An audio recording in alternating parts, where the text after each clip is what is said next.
Tambalan na!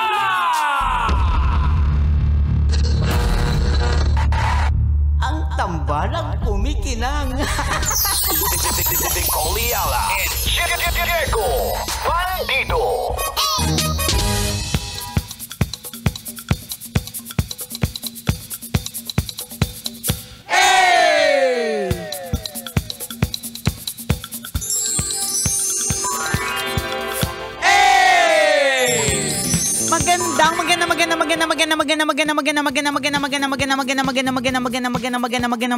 Magandang tanghali, kumikinang na ulo, Diego Bandido.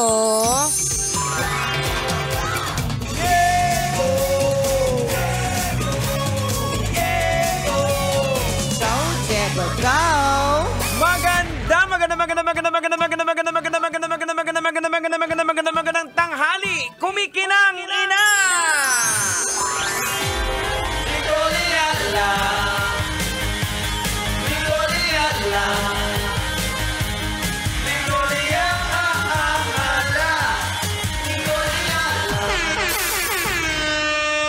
Shout out sa lahat ng meron na pong go bag. O kayo, meron na ba kayo sa Cavite? Wala pa. Kami din naghihintay ako sa Pasay and Binyan. Baka naman. Nakita mo yung mga pasabog? May mga iba na parang... saan ba yun? Sa Pasig ba yun? Yung meron siyang, yung parang yung talagang yung pang-ocean. Hindi ko alam kung anong tawag. Explain muna natin kay Manon Driver kung ano yung ang go bag. Ayan. O kasi di ba po, sunod-sunod na po yung mga earthquakes. Mm-hmm. Actually, nakakapraning. Sa totoo lang. So, may nag-Cebu, meron sa bandang Luzon, sa Baguio, nag-Davao, meron itong nakaraang weekend na Surigao, tapos pumutok si Canlaon, ganyan. So, ang sinasabi is posible na anytime, the big one daw is coming. Kaya kung papansin mo, tayo dito sa office, meron tayong earthquake drill mamaya. At yung mga schools, may mga schedule yan ng evacuation drill, earthquake drill. At kung dati hindi nyo po yan sineseryoso, seryosohin nyo po.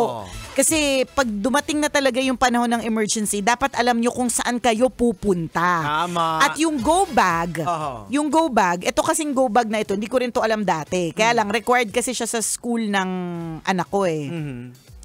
So ever since nagpe-prepare kami bago mag-start yung sa start ng school year, meron na talaga kami pine-prepare na go bag. So sa loob ng go bag, meron doong tubig, meron doong snacks na yung hindi naman po pwedeng yung puto na mapapanis ng isang linggo.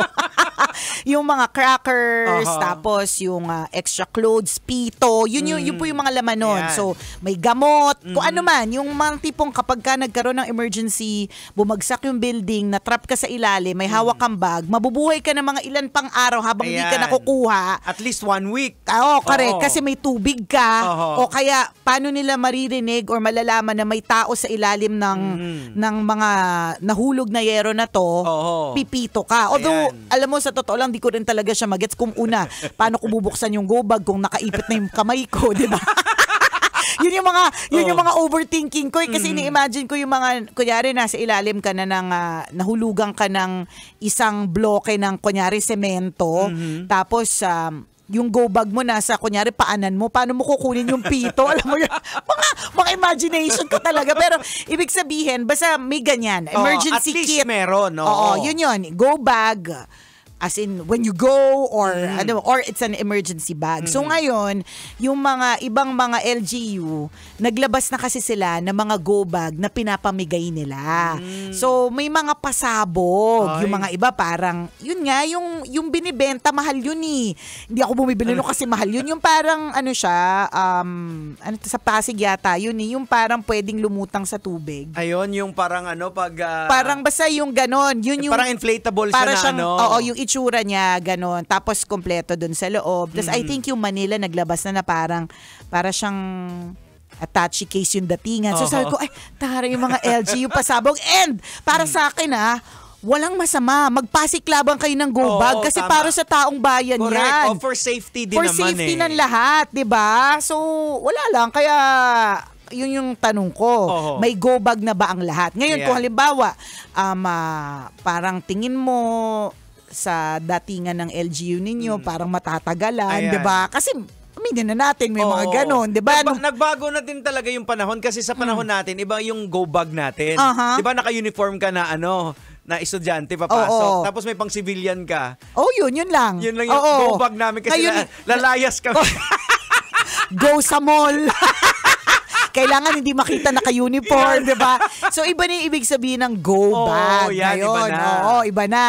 So, kung dati, yun yung ibig sabihin ng go bag, yung may extra kang civilian para pag nanood ka ng sine sa SM Santa Mesa, hindi makita yung school uniform mo. Tama. Iba na ngayon yung for emergency. It's more on survival kit na siya or survival bag. Correct, parang ganon. Yun. So, anyways, para sa akin, kung magpapasiklaban, kasi may mga nakikita na ako na parang, ito sa Pasig, ito sa Manila, naglabas na yung Quezon City, ganyan. So ngayon, kung pasiklaban siya ng go bag, okay lang sa akin. Go. Kung pasabog, kasi para naman siya sa taong bayan. Tigit sa lahat, di ba? Gaano ba ka-effective yung mga laman nito? Yan. Gaano ba talaga ito makakasalba at makakapagpa-survive sa akin ng ilang araw habang hindi ako nare-rescue? Correct. Hindi lang siya aesthetic na, ay maganda to. Tapos in case of emergency, di mo naman pala mapapakinabangan or konti lang yung mapapakinabangan. Yan, yung mga ganon, di ba? Kasi baka mamaya, meron pa ba dyan? Basta kung ano man yan, basta pasabog na go bag, basang importante, meron po tayong, meron tayong pang survival.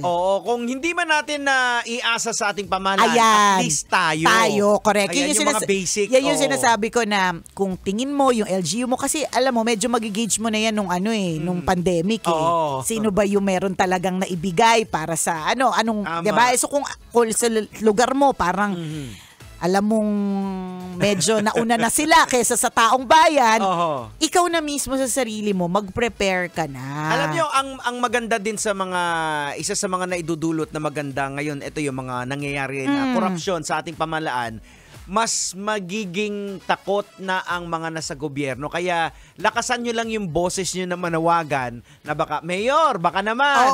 Correct. Pwede din. Kong, baka naman. Ayan. So, ngayon, medyo lumalakas ang boses ng tao dahil nga sa expose na nangyayari sa korupsyon. Yan. Ganyan. Mas medyo takot sila ng konti na ngayon. Tsaka ang maganda, yung iba, yung sinasabi mong takot, ang maganda, na sila, papakita nila, kunyari, ganito yung go bag, magkano ba talaga ito? Ayan, di ba?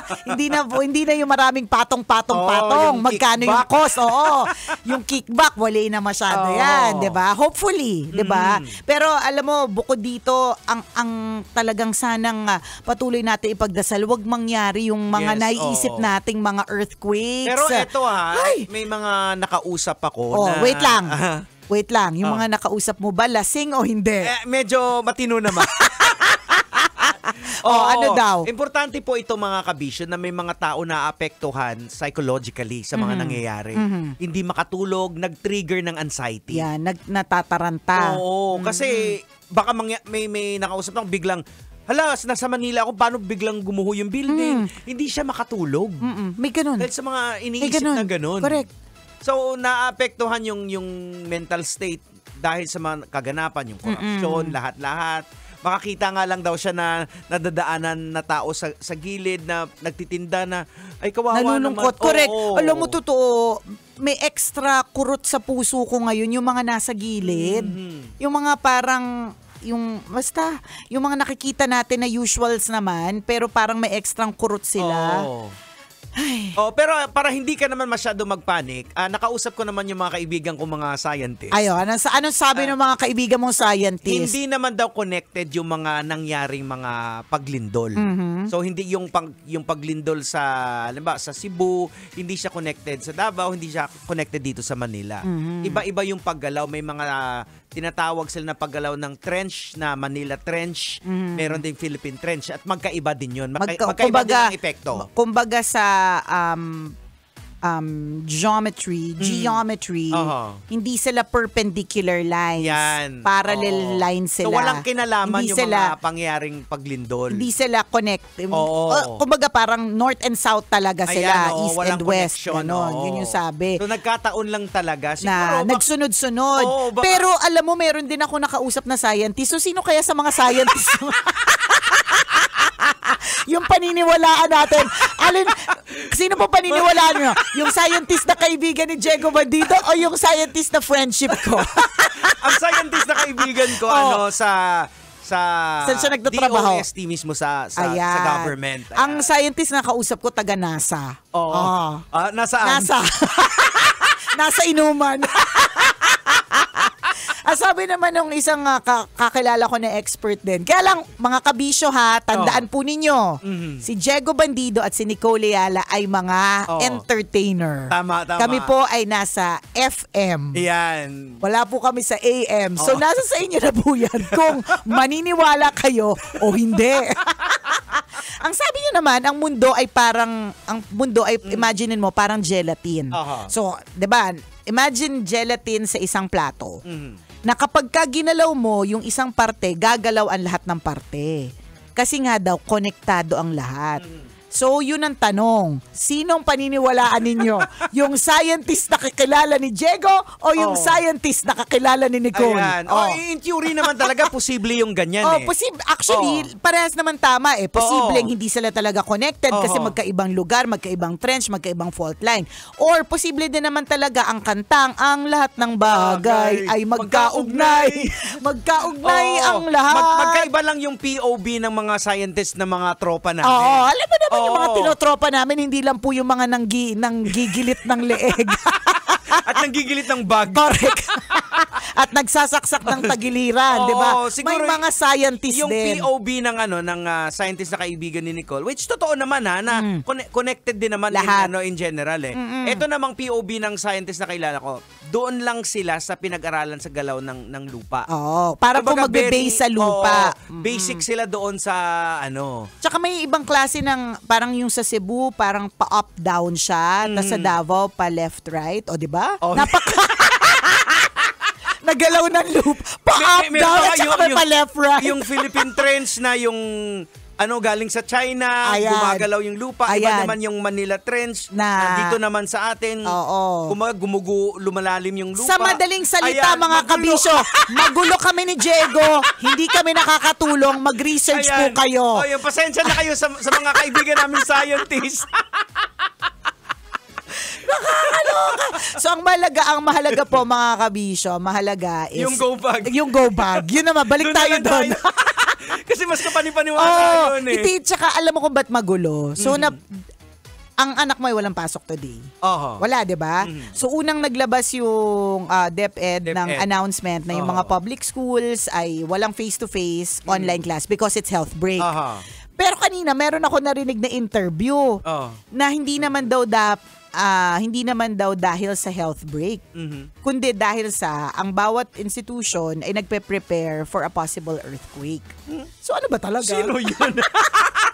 So ang gulo, di ba? Parang kami ni Diego.